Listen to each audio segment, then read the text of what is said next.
जय हिंद दोस्तों, global affairs में आप सभी का स्वागत है और मैं हूं सलमान। ये वीडियो क्लिप आप देख रहे हैं, इससे इंडिकेट होता है कि किस प्रकार इंडिया और रशिया अपने बायलैटरल रिलेशंस को ट्रांसफॉर्म कर रहे हैं और उसे अपग्रेड कर रहे हैं, किस प्रकार हम आगे बढ़ते जा रहे हैं। ट्रम्प एक तरफ हमें कहते रहते हैं कि आप रशियन ऑयल न खरीदो, रशिया से इतने रिलेशंस ऊपर मत ले जाओ, इतने ज़्यादा बायलैटरल रिलेशंस को वार्मथ मत दो, लेकिन हमें पता है कि हमारा नेशनल सिक्योरिटी में किसका साथ बहुत ज़रूरी है। ट्रंप ने हम पर 50% का टैरिफ लगाया just for buying Russian oil, और यहाँ तक कि ट्रंप के इस एक्शन के बाद से यूएस में बहुत सारी आवाज़ें उठने लगी हैं। वहाँ के foreign think tanks, foreign affairs committee जो कि यूएस गवर्नमेंट के हिस्सा है, उसने तक कहना शुरू कर दिया है कि जो केयरफुली 25 साल से इंडिया और यूएस का रिलेशंस बिल्डअप हुआ था, उसे ट्रंप ख़राब कर रहे हैं, उसे ट्रंप बर्बाद कर रहे हैं, उसे तोड़ रहे हैं। और ट्रंप का ये टैरिफ टैंट्रम ये इन दोनों रिलेशंस के लिए सही नहीं है। यानी कि भारत और यूएस को चाहिए कि कूल कंपोस्ट काम मैनर में रिश्तों को आगे बढ़ाए, और ट्रंप को चाहिए कि वो इस चीज़ों के लिए नेगोशिएट करें। लेकिन आप सभी को पता है कि ट्रंप एक ऐसे पर्सन है जिनके बारे में कुछ भी क्लैरिटी से नहीं कहा जा सकता। अपनी फॉरेन पॉलिसी को उन्होंने बहुत ज़्यादा वीक कर लिया है, ख़राब कर लिया है। ब्रिक्स कंट्रीज़ हो, यूरोप हो, चाइना हो, साउथ अमेरिका हो, कोई भी देश हो, कोई बड़ी इकोनॉमी हो, उसके साथ आज यूएस ने ऐसे रिलेशंस बनाए हैं कि कोई कंडीसिव माहौल में बातचीत को आगे ले जा नहीं सकते। आप सोच ही नहीं सकते।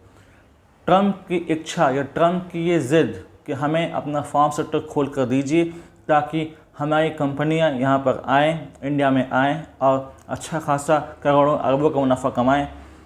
Compromising national security, compromising food security of our nation, compromising the livelihood security of our small and medium farmers.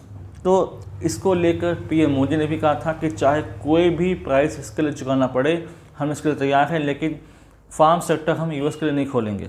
यानी कि यदि हम दब जाते, यदि हम बात मान लेते यूनाइटेड स्टेट्स की उनके ट्रेड डील के दौरान कि ठीक है हम फार्म सेक्टर खोलते हैं, तो शायद बात इतनी आगे नहीं बढ़ती। लेकिन हमने इसको डिनाई कर दिया और फिर हमने कॉन्स्टेंटली रशिया से ऑयल खरीदना जारी रखा। अब हमारे सरकार के बहुत सारे मंत्री ने, भारत सरकार की स्टेटेड पॉलिसी है, ये कहा है कि energy security is top most priority. तो जहाँ से हमें बेटर ऑप्शंस मिलेंगे, जहाँ से हमें बेटर एनर्जी मिलेगी, हम वहाँ से लेंगे, फिर चाहे वो रशिया हो, मिडिल ईस्ट हो या कोई और देश हो। लेकिन ट्रंप की ये पॉलिसी बहुत ज़्यादा ख़तरनाक है यूनाइटेड स्टेट्स के लिए खुद, और ये कई लर्नड पर्सन्स फ्रॉम यूएस कह चुके हैं, ट्रंप को चेता चुके हैं। अब यहाँ पर समझ में ये आता है कि शायद क्वाड्रिलेटरल सिक्योरिटी डायलॉग जो बना था वो अब लगता है टूट की कगार पर है। 4 देश आते हैं इसमें, यूएस, इंडिया, जापान और ऑस्ट्रेलिया। प्राइमरली इसे बनाया गया था to suppress the influence of China and of course Russia. लेकिन यहाँ पर बिल्कुल शिफ्टिंग हो गई है। यहाँ पर इंडिया अपनी पोस्चरिंग बदल रहा है और यहाँ पर हम अपने फॉरेन पॉलिसी को रीडिफाइन कर रहे हैं, जहाँ पर इंडिया अभी भी लगातार खुद को अलाइन कर रहा है with BRICS and of course with upcoming RIC troika, Russia, India, China Troikaa.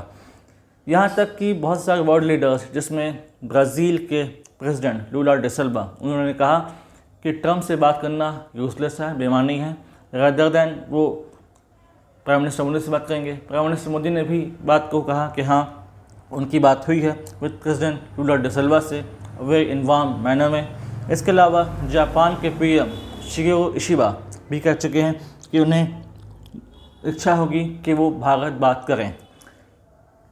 Ajit Doval जी ने ये कहा कि व्लादिमीर पुतिन इस साल भारत आएंगे, इन कमिंग मंथ्स, बहुत जल्दी वो भारत आ सकते हैं।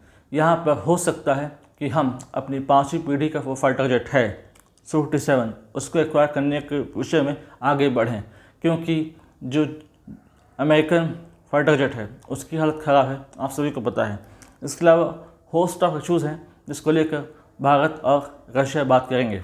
इसके अलावा रशिया एक और शब्द चाहता है, वो है RIC, Russia India China Troikaa को मजबूती देना, ताकि हम एक ग्रुप बनाएं जो कि अगेंस्ट US हो, US डोमिनेंस को तोड़े और एक नया वर्ल्ड ऑर्डर सेट करें। डीडोलराइजेशन तक हम आगे बढ़ें और ग्लोबल इकोनॉमी में हम एक नया इबारत लिखें। और शायद ट्रम्प की नीतियाँ, ट्रम्प की पॉलिसीज़ इस चीज़ को और ज़्यादा बढ़ावा दे रही हैं कि RIC ट्रोइका होगा। इसके अलावा ब्रिक्स को और ज़्यादा मजबूती मिलेगी। इस महीने चाइना के फॉरेन मिनिस्टर वांग यी इंडिया आ रहे हैं, वो यहाँ पर बातचीत करेंगे। इसके बाद हमारे PM मोदी वो ब्रिक्स की मीटिंग अटेंड करने के लिए चाइना जाएंगे।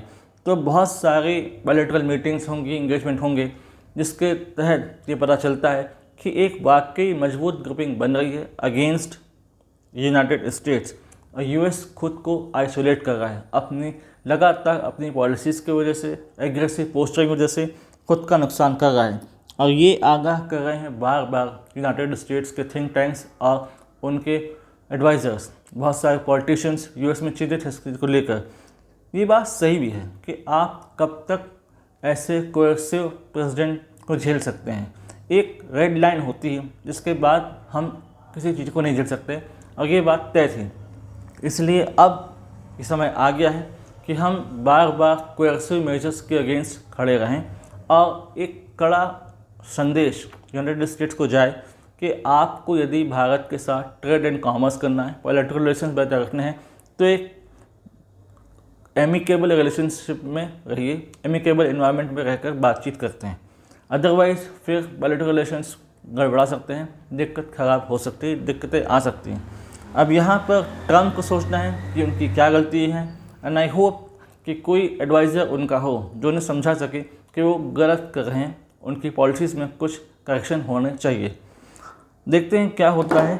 और इस संबंध में कुछ अपडेट आता है जो कि सिग्निफिकेंट है, जो कि हमारे लिए जानना बहुत ज़रूरी है, जिससे US इंडिया के रिलेशंस फर्दर से रिडिफाइन होंगे। तब मैं इस संबंध में एक अपडेटेड वीडियो लाता रहूँगा ताकि आप लोग अपडेट होते रहें और अभ्रष्ट रहें। इस वीडियो को फैलाइए, हमारे चैनल को लाइक कीजिए, बेल आइकन प्रेस कीजिए, फैलाइए, प्रोपेगेट कीजिए। Do like, share, subscribe the channel and widely spread this video for the knowledge of people. यदि आप हमसे जुड़ना चाहते हैं तो आप इंस्टाग्राम, टेलीग्राम के थ्रू हमसे जुड़ सकते हैं। इसका लिंक डिस्क्रिप्शन है, आप जाइए, इसे ज्वाइन कीजिए।